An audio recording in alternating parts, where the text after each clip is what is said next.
दुनिया के किसी देश में ऐसा नहीं होगा कि आप 30-32 साल के हो गए हो और आप बेरोज़गार हो और आप शान से बोलो कि अभी तो हम कंपटीशन की तैयारी कर रहे हैं। जो कम पढ़े लिखे लोग हैं उनमें बेरोज़गारी की दर भी कम है। कारण सीधा है, उनके पास झुंझुना नहीं है ना। वो आराम से पढ़ा हुआ है और क्या बोल रहा है कि मैं तो अभी तैयारी कर रहा हूँ, और इस प्रक्रिया में सहारा बनते हैं। क्यों? क्योंकि उसके भीतर ये मूल्य स्थापित ही नहीं किया गया है कि जवानी के साल 20 से लेकर 35 के साल जीतोड़ मेहनत करके ज़िंदगी संवारने के लिए हैं। उसको ही बताया ही नहीं गया। कुछ भी हो रहा हो तो बस ये देख लेना कि उस समाज में। नमस्कार आचार्य जी। मतलब मैं कई महीनों से मेरी इच्छा थी कि मैं एक ऑफलाइन सेशन करूं, और आज मैं बैठी हूं। भारत में the proportion of unemployed youth below the age of 30 years मतलब 54% इन 2009 से सर्च किया है पूरा 65% इन 2022। तो पता चला रीज़न था कि हाईली एजुकेटेड लोग इसी चक्कर में फंस जाते थे कि जितनी बड़ी डिग्री उतनी बड़ी नौकरी। तो और दूसरी तरफ अमंग द इलिटरेट पीपल पता चला कि अनएम्प्लॉयमेंट रेट्स मैक्सिमम 3.5% तक ही जाते हैं। तो रीज़न हमें पता है, बट इसका सल्यूशन क्या है? इसका सॉल्यूशन ये है कि एम्प्लॉयड लोगों को जो झुंझुने हम दे के रखते हैं ना, वो हटाने पड़ेंगे। भारत में जो सबसे बड़ा झुंझुना होता है वो सरकारी नौकरी का होता है।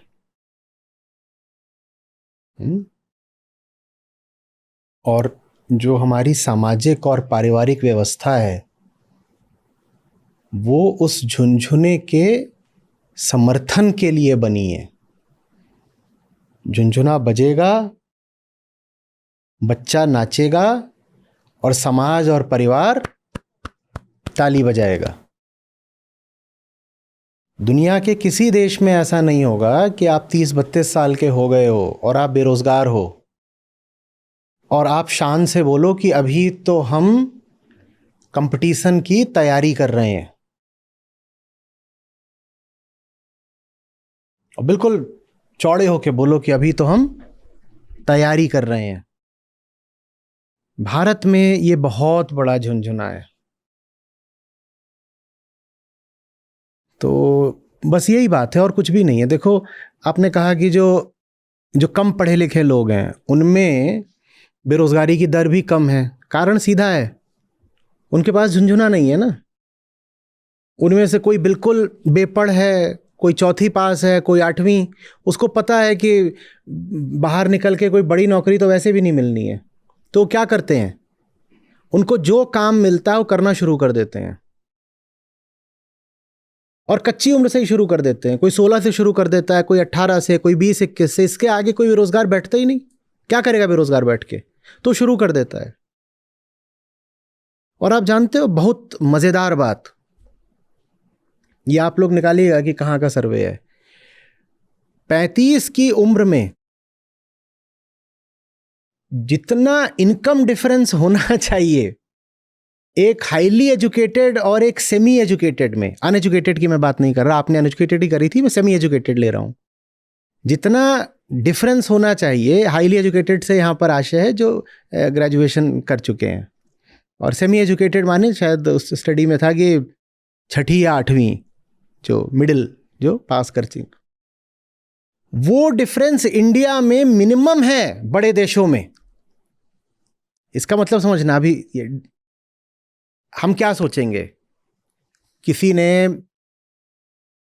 बैचलर्स कर रखा है, फिर पीजी कर रखा है, ठीक है, पोस्ट ग्रेजुएट है, और कोई सिर्फ 6ठी पास है। हम क्या सोचेंगे कि 35 की उम्र में उनकी आमदनी में कितना अंतर होगा? बहुत सारा अंतर होगा। और दुनिया के बाकी देशों में होता भी है। वहां पर शिक्षा के हिसाब से आय में काफी बड़ा अंतर दिखाई भी देता है। लेकिन भारत में जब एग्रीगेट लेवल पर लिया जाता है कि ये साहब ये हमने एक 10 लाख लोगों का सैंपल ले लिया, उनमें से कोई 6ठी पास था, कोई 8वीं पास था, और ये हमने एक 10 लाख लोगों का और सैंपल ले लिया, ठीक है, उसमें कोई बीएससी वाला है, कोई एमटेक वाला है, कोई पीएचडी वाला भी है, उसको भी ले लिया, और 35 की उम्र में इन दोनों सैंपल्स की एवरेज इनकम कंपेयर करी गई, तो जो उसमें जो डिफरेंस आता है वो वर्ल्ड में मिनिमम है। इसका मतलब समझ रहे हो क्या है? इसका मतलब क्या है? इसका मतलब ये है कि भारत में जो कम पढ़ा लिखा है वो चूंकि पहले से ही काम करना शुरू कर देता है, तो 35 की उम्र तक एक अच्छी जगह पर पहुंच जाता है, स्किल्ड हो जाता है, धीरे धीरे अपने काम में बढ़ जाता है, वो कहीं पहुंच जाता है। और ये जितने सरकारी नौकरी वाले हैं ये सब 30-35 साल तक झुंझुना बजाते हैं, ये उससे भी पीछे हो जाते हैं जो 6ठी पास है, ये उससे भी पीछे हो जाते हैं, या बस उसके समकक्ष हो जाते हैं। और इस पूरी प्रक्रिया में सहारा बनते हैं माँ बाप, और इस प्रक्रिया में सहारा बनते हैं पूरे जो सामाजिक तत्व होते हैं, सरकार भी सहारा बनती है, नहीं तो सरकार इतने सारे अटेम्प्ट्स क्यों अलाउ करेगी सब नौकरियों में? और सरकार ऐसा क्यों करेगी कि ये जो एंट्रेंस एग्जाम होते हैं सरकारी, इनमें कईयों में तो फॉर्म निकलने से लेकर के फाइनल रिजल्ट आने तक 2-2, 3-3 साल लगा देते हैं। एक एग्जाम ही तो है ना, एग्जाम लेकर के 2 या 3 महीने में समाप्त करो ना, रिजल्ट दे दो। पर खास तौर पर जो स्टेट लेवल इसमें एंट्रेंस होते हैं उनमें कई बार 3-3 साल लग रहे होते हैं, कई बार तो कोर्ट में जा करके कहना पड़ता है कि कब हुआ था एग्जाम, अभी तक उसका आपने रिजल्ट क्यों नहीं डिक्लेयर करा है। लेकिन रिजल्ट अगर डिक्लेयर नहीं हुआ है तो क्या बचा रह जाता है? आशा का झुंझुना। आशा का झुंझुना लटका हुआ है। अब ये जो लड़का है जिसने एग्जाम दिया था, ये बीच में जाकर के कहीं किसी दुकान में कोई साधारण काम करना थोड़ी शुरू करेगा। ये बोलेगा साहब मैंने तो बैंक का एग्जाम दिया है, या मैंने पीसीएस का एग्जाम दिया है, मैं किसी जगह पर जाकर साधारण सेल्समैन थोड़ी बन जाऊंगा बीच में। और जो बन गया था साधारण सेल्समैन, वो धीरे धीरे इन 3 सालों में वो बढ़ता जा रहा है, वो बढ़ता जा रहा है, वो बढ़ता जा रहा है। भारत का जो अनएम्प्लॉयमेंट है ना, वो बहुत अंडरस्टेटेड है बेटा। भारत में हमें जो मिलता है, अच्छे समझना, वो है underemployment, hidden unemployment. We are all underemployed. Bharat का जो अनएम्प्लॉयमेंट है वो हिडन है, समझ रहे हो? जो आपके सामने आंकड़ा भी आता है ना कि इतने हैं, वो उससे ज्यादा है जो अनएम्प्लॉयड है, डिस्गाइज्ड है। वो अपने आप को घोषित कर देता है कि साहब मैं भी कर रहा हूं, पर वो कर कुछ नहीं रहा है। वो काम कर रहा है जो दिन के 1 या 2 घंटे में हो सकता है, बाकी समय निकाल के वो कुछ और कर रहा है। क्यों? क्योंकि उसके भीतर ये मूल्य स्थापित ही नहीं किया गया है कि जवानी के साल 20 से लेकर 35 के साल जीतोड़ मेहनत करके जिंदगी संवारने के लिए हैं। उसको ये बताया ही नहीं गया है। उसको लाज ही नहीं आती कि मैं कुछ करता नहीं हूं। वो आराम से पड़ा हुआ है और क्या बोल रहा है कि मैं तो अभी तैयारी कर रहा हूं। बहुत मुश्किल नहीं है, सच पूछो तो ये जितने भी एग्जाम्स हैं इन्हें निकालना बहुत मुश्किल नहीं है। कारण बता देता हूं। अगर 1000 सीट हैं किसी एग्जाम में, तो उसके लिए सचमुच तैयारी करने वाले 5 या 7 हजार होते हैं बस। बाकी बस अपना वक्त खराब कर रहे होते हैं, तो बहुत कंपटीशन है नहीं। बाकी सब बस हिडन अनएम्प्लॉयमेंट वाले होते हैं जो कंपटीशन के नाम पर अपना समय खराब कर रहे हैं। ये एक बहुत यूनिक फिनोमेना है जो भारत में ही पाया जाता है। दुनिया के किसी देश में सरकारी नौकरी को या ब्यूरोक्रेसी को इतनी तवज्जो नहीं दी जाती। पर भारत का जो फ्यूडल पास्ट है ना, ये भारत में भी इसको तवज्जो क्यों दी जाती है समझना। क्योंकि हमारा एक सामंतवादी इतिहास है जबरदस्त तरीके से, और हमारे यहां पर वैचारिक क्रांति अभी पूरी तरह हुई नहीं है। फ्यूडलिज्म का क्या मतलब होता है? फ्यूडलिज्म के आपने सीरियंट फीचर्स पढ़े होंगे अपनी सोशियोलॉजी वगैरह में। क्या होते हैं? ये होता है कि जो फ्यूडल लॉर्ड है वो करता कुछ नहीं है, दूसरे काम करते हैं। जो फ्यूडल लॉर्ड है वो बैठ के सबको वही बनना है। और वो बनने के लिए अगर 10 साल खराब करने पड़े तो क्या हो गया? ये बात हमारी मूल्य व्यवस्था में आ गई है कि सर्वोच्च आदमी वो है जो मेहनत नहीं करता, बैठ के खाता है। हम उससे रश्क करते हैं, हमें ईर्ष्या होती है उससे, जिसको हम पाएं कि वो कुछ नहीं करता, बैठ के खा रहा है। हम ये नहीं कहते कि धिक्कार है इस आदमी पे, करता कुछ नहीं, बैठ के खा रहा है। हमें लगता है वाह यार, सही मजे हैं तेरे तो। अभी भी लड़कियां होती हैं छोटी, उनमें ये वैल्यू, मूल्य डालने की कोशिश की जाती है कि अच्छे से अपने आप को बना संभाल के रख, तुझे डॉक्टर इंजीनियर मिल जाएगा, तेरी जिंदगी बन जाएगी। तुम देख रहे हो उसमें क्या मूल्य डाला जा रहा है? यही, बैठ के खाएगी, बैठ के खाएगी। यही बात हमारी जाति प्रथा में भी दिखाई देती है। इसलिए मैंने कहा कि this phenomena is unique to India. जाति प्रथा का भी क्या मतलब है? सबसे ऊपर पहुंच जाओ जहां करना कुछ नहीं है, बैठ के खाना है, और इज्जत भी खूब मिलेगी। तुम वो हो जाओ जिसे कुछ नहीं करना है, बस बैठ के खाना है, इज्जत भी खूब पाओगे, बस अथॉरिटी बन जाओ, पावर सारा तुम्हारे पास आ गया, अब करना थोड़ी कुछ है, बैठ के खाओ। यही बात ये भी एक्सप्लेन करेगी कि भारत की ब्यूरोक्रेसी दुनिया की सबसे भ्रष्ट ब्यूरोक्रेसीज में क्यों है। क्योंकि उसमें आप प्रवेश ही इसीलिए करते हो कि करना कुछ नहीं है, बैठ के खाना है। तो जो जो हमारा फ्यूडल पास्ट है, हम उससे मुक्त नहीं हो पा रहे हैं। रेनेसां जैसी चीज भारत में हुई नहीं है अभी तक। हमारे लिए जीवन की सबसे ऊंची बात यही हो सकती है कि भाई करता कुछ नहीं है, खाता है, और भले ही डिजर्व नहीं करता पर उसके पास पावर और अथॉरिटी पूरी है, राजा जी है। यह सबको राजा बनना है। यहां पर किसी को भी श्रम नहीं करना है, यहां सबको बस ऐश करनी है, ऐश्वर्य चाहिए सबको। हम क्या लोगों की मेहनत को पूजते हैं भारत में? नहीं पूजते ना। हम कहते हैं बस एक ऐसी जगह पालो जहां पहुंच गए एक बार तो फिर कोई मेहनत नहीं करनी पड़ेगी। चाहे वो जगह एक ट्रॉफी वाइफ की हो, चाहे वो जगह एक पॉलिटिकल पावर की हो, चाहे वो वजह अनअर्न्ड मनी की हो, चाहे वो वजह ब्यूरोक्रेटिक अथॉरिटी की हो। बस किसी ऐसी जगह पहुंच जाओ जहां एक बार पहुंच गए फिर बल्ले बल्ले। उस जगह पहुंचने के लिए अगर जवानी के 10 साल खराब करने पड़े तो कर दो। ये अनएम्प्लॉयमेंट है। सारा खेल मूल्यों का है, वैल्यू सिस्टम का है। किसी भी समाज में कुछ भी हो रहा हो तो बस ये देख लेना कि उस समाज में वैल्यू सिस्टम क्या है। भारत के जो लोक मूल्य हैं, जो हमारी कॉमन प्रेवलेंट वैल्यूज हैं, उनमें बहुत कुछ सड़ा हुआ है और हम उसको हटाने को तैयार नहीं है। हम जिनको अपना आदर्श माने, हम जिनको अपने गॉड्स माने, वो श्रमशील क्यों नहीं है? बताओ ना।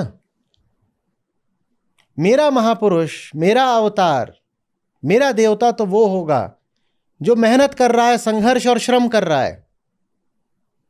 लेकिन हमारे जो प्रचलित सब आदर्श हैं, चाहे वो सामाजिक हो या धार्मिक, उनमें श्रम कहां दिखाई देता है? कहीं कहीं दिखाई देता है। जहां जहां दिखाई देता है वहां सौंदर्य है, पर अधिकांशतः श्रम नहीं दिखाई देगा। अधिकांशतः यह रहता है कि ये बस हैं, भाई फलाने देव हैं, वो स्वर्ग में क्यों राज कर रहे हैं? क्योंकि वो देव हैं। तो हर आदमी बस, कभी मेहनत करके उनको दिखाया गया? मैं नहीं कह रहा कि ऐसी चीज दूसरे देशों में या दूसरे समाजों में होती ही नहीं, पर भारत में ज्यादा है। मुझे क्या बन जाना है? The feudal Lord. तो हमने अपने सब आदर्श भी उसी तरीके से बना दिए हैं, द फ्यूडल लॉर्ड्स। और इसीलिए हीरो वर्शिप का भी हमारे यहां बहुत चलन है। कोई एक है जो वहां पहुंच गया और अब वो वहां से सारा पावर कमांड कर रहा है। कोई एक है। जो डिग्निटी है स्ट्रगल में, स्ट्राइफ में, एफर्ट में, लेबर में, अटेम्प्ट में, हमें उसकी इज्जत करना सिखाया नहीं जाता।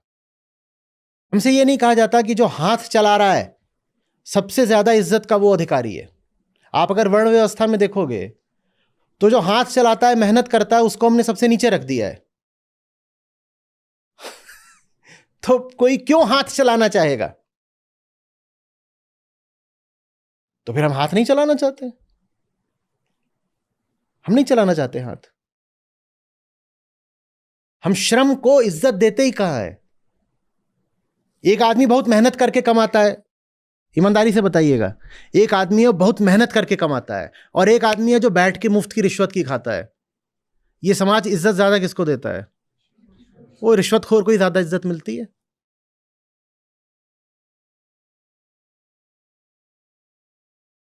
एक वर्किंग वुमन होती है,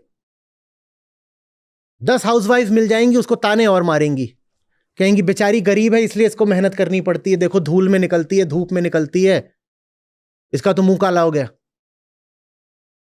हमें देखो, हम खरगोश सी मुलायम खाल लेके हम घर में रहते हैं, ऐश करते हैं। हमारा पति कोई भिखारी है क्या कि हमें काम करना पड़े? डिग्निटी ऑफ लेबर नहीं है, बल्कि जो लेबर कर रहा है उसको नीचा और दिखाओ। और जो मुफ्त की खा रहा है, बिल्कुल जमीन की भाषा में कहूं तो हराम की खा रहा है, उसको इज्जत मिलती है। आप शुरुआत करो, मूल्य बदलो। जिस किसी को देखो कि उसके पास अनअर्न्ड मनी है, चाहे इनहेरिटेंस से चाहे कोइंसिडेंस से, उसको इज्जत मत दो। ऋषि अष्टावकर क्या बोलते हैं? अनादरम कुरु। अनादर करना सीखो। सिर्फ इसलिए तुम्हारे सामने कोई आ गया है और उसके पास एक अथॉरिटी है, ये नहीं कि उसको नमस्ते कर दिया और सर झुकाने लग गए और ये सब है। देखो कि इसमें योग्यता कितनी है, देखो कि ये संघर्ष कितना करता है दिन रात। संघर्ष को सम्मान देना सीखो, बेरोजगारी कम हो जाएगी। संघर्ष को सम्मान देना सीखो, बेरोजगारी कम हो जाएगी। लोग कहेंगे क्या वो लोग संघर्ष नहीं कर रहे जो 10-10 साल तैयारी करते हैं? नहीं साहब, नहीं कर रहे। हमने भी तैयारी करी और हम अच्छी तरह जानते हैं कि उस तैयारी में कितना संघर्ष लगता है। और हमने भी एंटरप्रेन्योरशिप करी और हम जानते हैं कि उसमें कितना संघर्ष लगता है।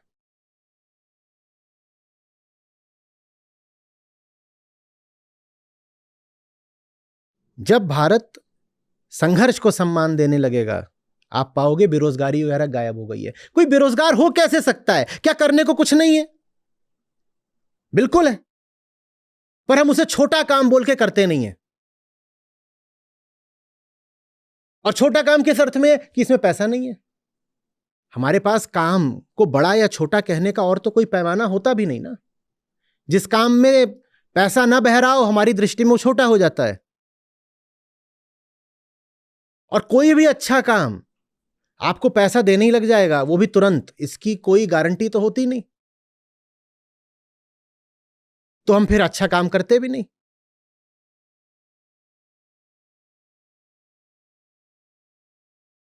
नहीं तो बताओ ना, आप एक जवान आदमी हो, महिला हो, पुरुष हो, कुछ भी हो, आप 21 के हो, आप 25 के हो, बेरोजगारी का मतलब क्या है? आप बोल रहे हो मेरे पास करने को कुछ नहीं है। क्यों करने को कुछ नहीं है? निकलो, देखो, जहां कहीं भी कुछ गलत हो उसको ठीक करो, और जो तुम करोगे उससे किसी ना किसी को तो फायदा होगा ही। तो कुछ पैसा आने लग जाएगा, तुम्हारा पेट चलने लग जाएगा। उससे ज्यादा की कामना रखो मत, क्योंकि श्रम, संघर्ष और कार्य का स्तर मायने रखते हैं। तुम्हें उसमें से मिल क्या रहा है वो बात की बात है। भाई काम का क्या मतलब होता है? काम का मतलब होता है मैंने कुछ करा और उसमें मेरा आनंद है, मेरा संतोष है, और जो मैंने करा उसके फलस्वरूप मुझे कुछ पैसे भी मिल गए। पैसे मिल गए तो मेरा उससे घर चल गया। यही तो काम है, यही काम की परिभाषा है ना। मैंने कुछ करा, क्यों? क्योंकि वो करना ठीक था, और जो मैंने करा उससे दूसरे को भी फायदा हो गया तो मुझे कुछ मिल गया। अगर तुम कोई अच्छा काम करोगे तो उससे किसी ना किसी को कुछ ना कुछ तो फायदा होगा ना, तुम्हें कुछ पैसे मिल जाएंगे। तुम करो ना। बेरोजगारी शब्द का तो कोई अर्थ ही नहीं है। घर में पड़े हुए और कह रहे हो मुझे कोई जॉब देने वाला नहीं इसलिए घर में पड़ा हूं। जॉब देने वाला का क्या मतलब है? तुम्हारा मोहल्ला गंदा पड़ा हुआ है, जाओ मोहल्ला पूरा साफ कर दो। बोला मोहल्ला मैं साफ करूंगा, बदले में हर घर से 50 रुपए लूंगा। लो, मिल गया रोजगार? नहीं मिल गया? दुनिया में इतना कुछ है जिसको ठीक किया जाना जरूरी है, तुम उसको ठीक करो, बदले में लोग तुम्हें पैसा दे देंगे।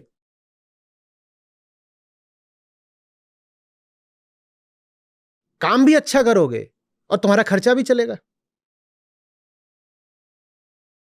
अजी साहब इतना आसान नहीं होता है, ये जो लोग बोल रहे हैं ना इतना आसान नहीं होता बेटा। आप जहां बैठे हो मैं वहां बैठ के उठ भी चुका हूं, तो आप हमें मत बताइए कि आसान होता है कि कठिन होता है।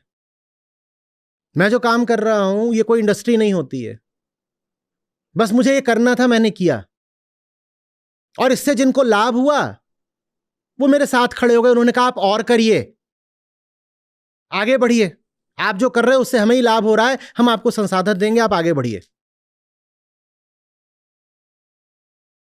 नहीं तो इसका कोई पहले से ब्लूप्रिंट थोड़ा ही उपलब्ध था कि ऐसे ऐसे करो, ऐसे ऐसे करो तो कैरियर आगे बढ़ेगा और पैसा मिलेगा। ना तो इसमें कोई कैरियर होता है, ना कोई ये इंडस्ट्री है, ना ये काम ऐसा है कि कोई और कर रहा है तुम नकल करके कर डालो। जो मुझे ठीक लगता गया मैं करता गया, और चूंकि जो मैं कर रहा था वो औरों के भी काम आ रहा था तो उनसे मुझे फिर समर्थन मिलता गया। आप भी देखिए ना कि क्या ठीक है जमाने में करने के लिए, और उसको करिए, और ये भरोसा रखिए कि भूखे नहीं मरेंगे। हां, अय्याशी की चाह हो, बैठे बैठे खाना हो तो फिर कोई उपाय नहीं है। सही संघर्ष करने निकलो, कोई बेरोजगारी नहीं रहेगी।